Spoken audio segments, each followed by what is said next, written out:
You guys need some time. You're ready. They're bringing Margaret over here right now. Okay. Oh, here she is, right here. Do you know there's traffic out there? What's that? Do you know there's traffic out there? Oh, no. Oh, you're a lucky man. Neither was some this morning.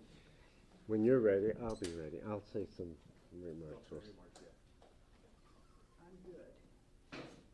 You good? Well, and this madam. All right, so we had a great day today, successful first day of school. Yes, I'm going to get to the bus, which is, we had in need of improvement there, but the rest of the day was a very successful day. What does that mean, and what does that look like? For me, we had a successful day of high-quality instruction in almost every school, 274 schools with quality instruction on day one. I said that the most important variable is high-quality instruction and that we have to have high-quality instruction every day for 180 student-teacher contact days. And immediately most people out there would think, well, the first day can't be strong instruction, but it was here. I visited 3 schools myself, Kettleson Elementary School, Dogan Elementary School, and Navarro Middle School. But I also called the division superintendents and some of the executive directors of instruction, and they gave me the same sort of report as what I saw at Kettleson, Dogan, and Navarro. I saw kids engaged in learning. I saw the teachers teaching the Texas standards. I saw principals going around. It was as if we'd been in school at least a few weeks. According to Orlando Riddick, he's the division superintendent of the North Division, so much further ahead than what we were a year ago. So you'll remember we started August 28th. It's not just the timeline, but if you compare August 12th this year to August 28th last year, we're way ahead instructionally. So, and I got to talk to a lot of kids there in the team centers, and they were happy to be back in school. Most of them are still learning, a new school, new friends, but they're right back at it. So that's the first part. And the other stuff is the other things I want to point out are the things we did in preparation for this school year. I want to give a big shout out to our maintenance crews. In any summer, it's a tough thing to keep our get our buildings ready and to get our air conditioning units fired up and ready to go. This summer in particular, we had the derecho in May, that knocked out some rooftop units and air conditioning systems, and then we had the hurricane, which did further damage to our buildings, but also air conditioning units. Lost power for a while and all of that. And then we had the rainiest July, or one of the rainiest Julys in some time in Houston. And so getting all of our schools open today, 274 schools open today, remained open today, with all the challenges we have with air conditioning, I think was pretty phenomenal for our crews. Keep in mind, we're going to have this battle every day through August and September and probably part of October, fighting the battle with the heat. And then we'll have it again in April and May. But to have all the schools open on time, I was very proud of our schools. Particularly want to point out Sinclair, the elementary that had the trees on the portables was a feat to get ready for this year, and they're ready to go. Project Chrysalis, the school that we moved from the portables that were just always have been a problem. We moved them across the parking lot to the annex, Lockwood Annex, and that community is now really happy. The new conditions, the air conditioning, of course, but just more modern, modern trailers or portables rather. And so that community is really happy, and that took some doing, but facility-wise, I think we had a good start. We also had a good start with regard to staffing. So we had 28 vacancies out of 10,640. That's got to put in perspective a number of kids. That's less than 0.3% of the teachers. So we have very few subs in the buildings today. We have no subs in the NES schools, of course. So the students had effective teaching with very few subs out of the 10,640 teachers today. So that was another large feat and a success. Let's talk about transportation real quick, and then I'll answer some questions. So you'll recall that we needed to, in the district, revamp our transportation system. And it's going to take more than, this year or last year to get it fixed. Lots of problems with routes, the number of kids on a bus, the distances that we have to travel, and the amount of money we spend on transportation. We spent $56 million last year transporting 9,000 students. So as a result of that, we started making some changes. We added satellites, and we added a transportation platform called EduLog to help with the routing. And obviously, we didn't have all our I's dotted and T's crossed with regard to that software. And so there's still some bugs, and as a result, some kids got two different routes. They got the correct route, and they got some emails that saying they have a different route, or a route for somebody that's not their child. So that's a problem. We're going to do better tomorrow. We know that for some families, that's a big deal to have a last-minute notification with the wrong route. So that's unacceptable. We'll get that right. The other thing that we think we can do better tomorrow is we can have more and even double the size of the call center where people can call in and get information. As it impacts schools, it wasn't that large an impact. I mean, for any family, if that's you, then that's a huge impact. But as the schools as a whole, the kids got to school. Most of them got to school on time, the overwhelming majority.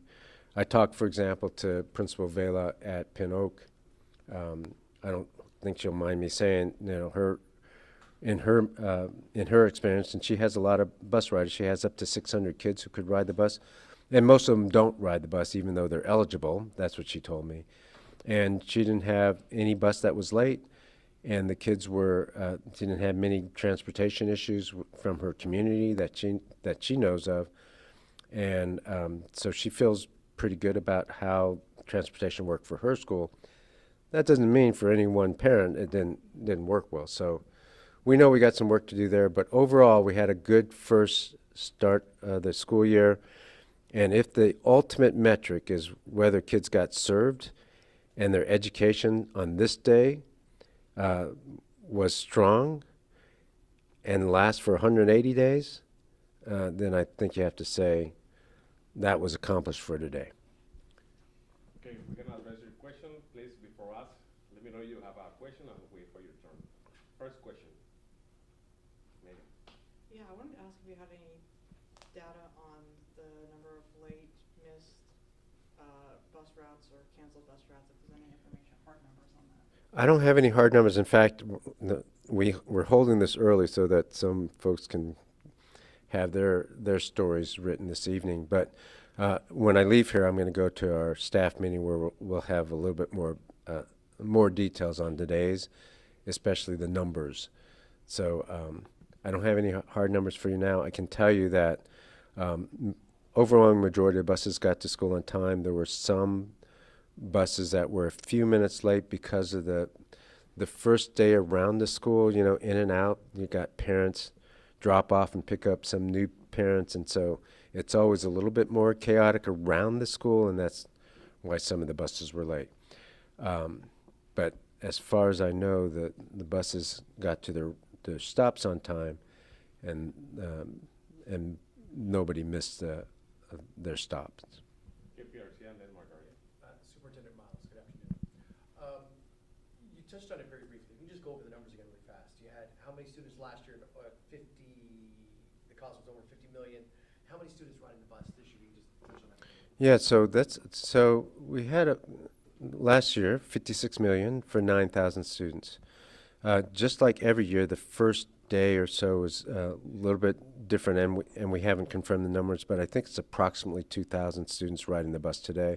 That number will grow. Mine is twofold.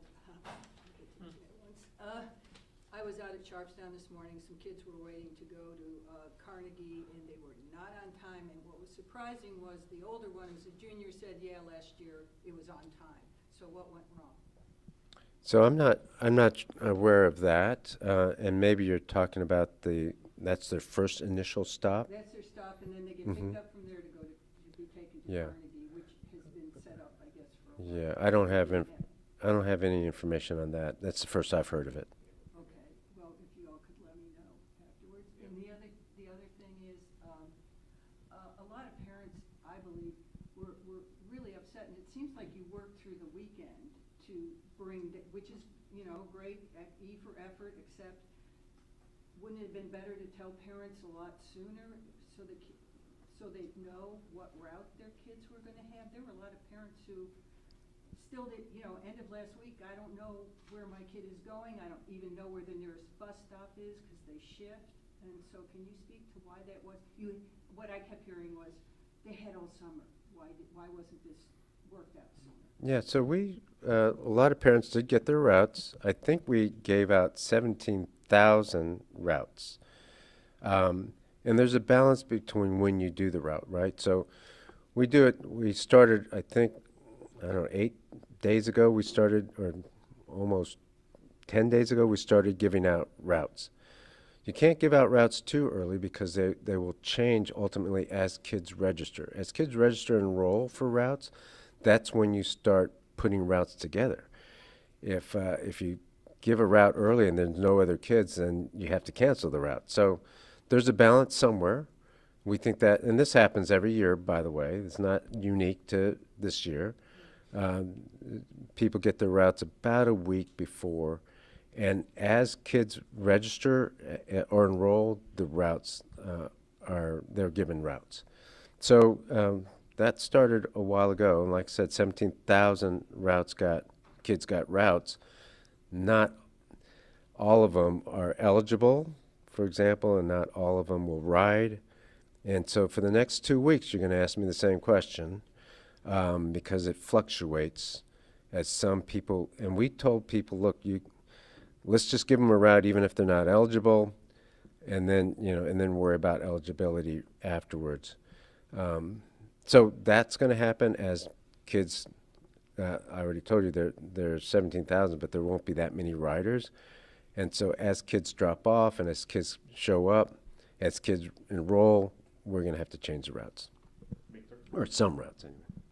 You had touched on this about the system or software in which caused parents to basically get information of students that were not theirs. Can you just expand on that and what you believe the corrective issues there were? Yeah, so we had Edulog. We're asking Edulog representatives to help, and they were here this weekend to help with that. And also, we think we found the mistake. So I think if it hasn't gone out already, we have new routes going out, or the correct routes going out. They're not actually new. Maria?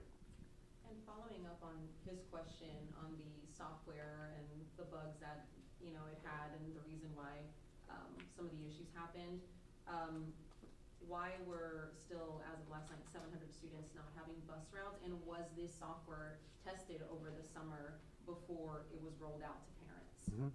Software was tested. There's still some bugs that we have to work out in the entire system, and we're working our way through the 700 students without routes. keep in mind, kids enroll every day, and over the last, few days, kids have enrolled, and so you have the need to give them routes almost every day. So we'll have more tomorrow that need to be routed, and more the next day. We'll have more the next 2 weeks, and then it'll start to slow down.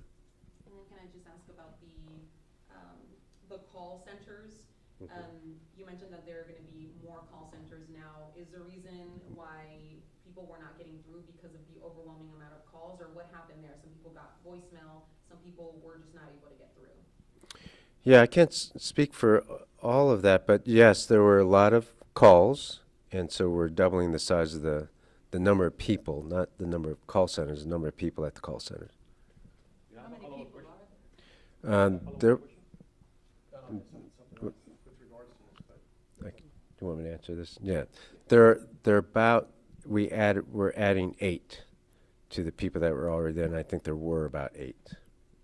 One of the busing challenges that we heard from today, in talking with drivers, were at Butler, and they indicated to us that a couple of special needs drivers, that the buses they lacked air conditioning that was working.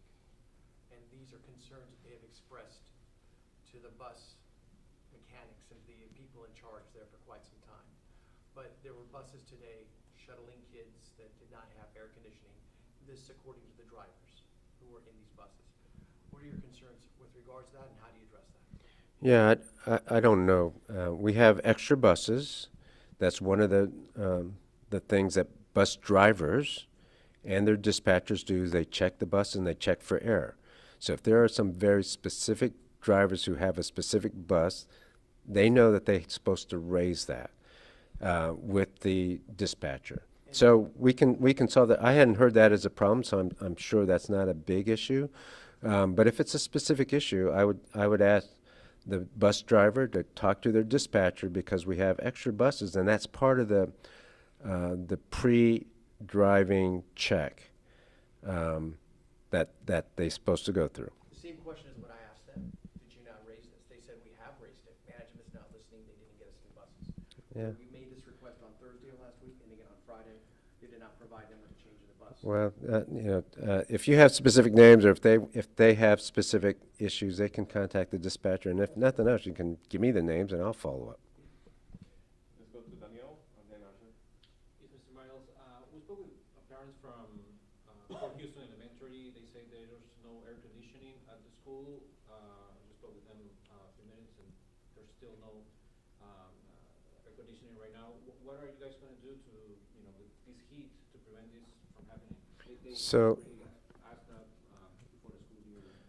Yeah, we're on top of all the air conditioning, and just like every April and May, August and September, there's going to be maybe a specific classroom here or specific classroom there, and sometimes it's more than that. For example, Fur Elementary or Fur High School was the only school where we had to move some kids today from the 3rd floor, or a handful of classrooms, to the 1st floor, the library and the auditorium, because of the heat. But we are on top of every single classroom, so if we don't have to close it, we won't. And if we can move a kid to this wing or this classroom, that's what we do. And so the principals, I tell you, if there's high classrooms, principals raise it with their senior executive director of support, and we get right on it. That's why we have temporary coolers. But I'm telling you again, every day you're going to hear something, and we're going to be on top of it, and we're going to move temporary coolers if we have to, and we're going to make sure our kids are safe, because we want them to work in an environment that's comfortable for learning. We can't learn well, we can't have high quality instruction if it's too hot or too cold in the winter. So we'll stay on top of it, and principals will let us know, but right now we have a handle on all of the air conditioning in the schools. Asher, and then DA. Mr. Miles, I think you may have mostly answered the question I was going to ask, but just to clarify, was Fur the only school that had serious AC issues? Yes. Now, when you say serious, when it's 2 classrooms, kids in those 2 classrooms are going to think it's serious. But So I don't want to minimize that. But if it gets too warm, they're going to move the kids to a classroom where it's cool, or to the library, or somewhere like that. And we did not have to close any school today. The service workers union says that the payrolls for cafeteria workers and custodians is showing $0 as of today, despite working 80 hours, during the last pay period. Do you know why their pay stubs aren't reflecting the hours that they worked? No, first I've heard of it. I'll check in on that. Any other question? Yeah, just to clarify about the bus routes. So out of these 700 students, is it at some point are they going to have guaranteed the riding? Yeah, we're working through that list. I think we've already knocked down a couple hundred, but we're working through that list, and we'll get them routes relatively soon. And other question for parents, is there any way to check the routes or the changes in real time, or just the calling is the only way? They can also they can call their principal. There's people at the schools that have the document that show the routes, so they can check that way, or they can call in to the transportation barn. But probably the best way to get their individual attention is at their school. Margaret?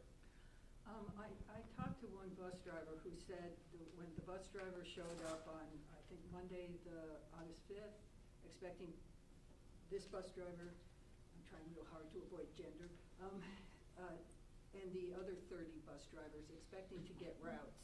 Only 3 of them got routes. And instead, some of them were assigned to ride along with the bus drivers and I guess keep things happy or going okay on the bus. But they were told there might be more routes later in the year when it gets cold. Could you explain that to me? Yeah, I'm not exactly sure what you're talking about, but I know we have more bus drivers than routes right now. And so I think somebody's probably saying, look, we might get more routes. Depends on how many kids come and how many kids ride. And so things are in flux for the next couple of weeks, and it's probably in flux for bus drivers too. So you're keeping the ones who get to be the ride-along I for now? Yeah, I don't know anything about it ride along, so I'll find out about that. We're gonna address 2 more questions, Asher and Maria then. Thanks. I know division superintendents, executive directors were out in schools all through today. You touched on this, but can you kind of summarize the key themes you heard from them, if you've gotten to debrief with them, what they were seeing in classrooms? Yeah, I talked to every one of the division superintendents, and I talked to a couple other executive directors. And what they're saying is kind of what I started with. They're saying good instruction on day one. Just to keep that in perspective, I'm not sure this happens in any other district where there's good instruction on day one. And to have 180,000 kids show up, 10,600 teachers show up, and provide good instruction for the kids. They were very impressed. The division soups were very impressed with what was going on in the classroom, just as I was in the 3 schools that I visited. I'll be in schools all week, so I'll have a better feel for at least a handful of schools. But it was good, very strong, something to build on. Of course, we're not there yet, but a much better start to the school year.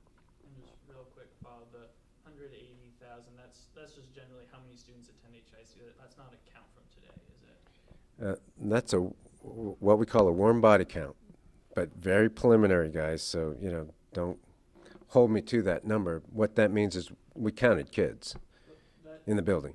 Sounds pretty high for day one. Is that your initial That's what I think too. I think for day one that's pretty high, although the schools I went to had really good attendance on day one. But that is preliminary, asterisk, okay? And I'll have better numbers when I go to this meeting, and I'll have better numbers towards the end of the week.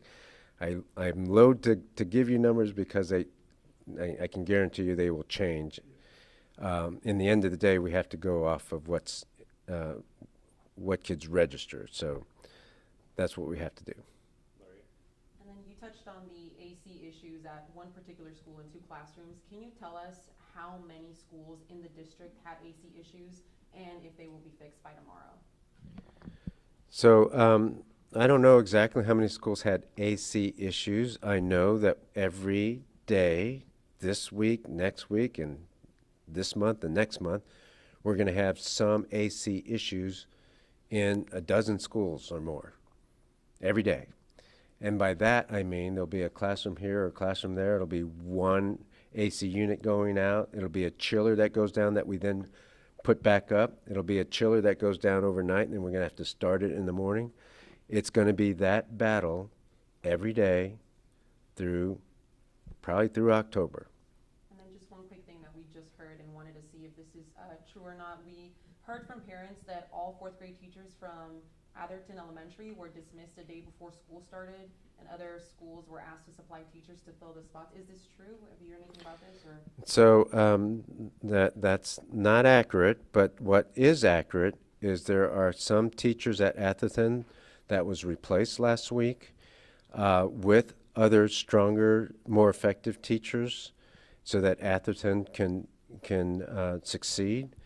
And they started today, and as far as I know, they did a great job at Atherton today, the teachers. All right, guys, that's all. Remember that we're gonna have another update tomorrow at the same time. Yes. Thank you, everybody.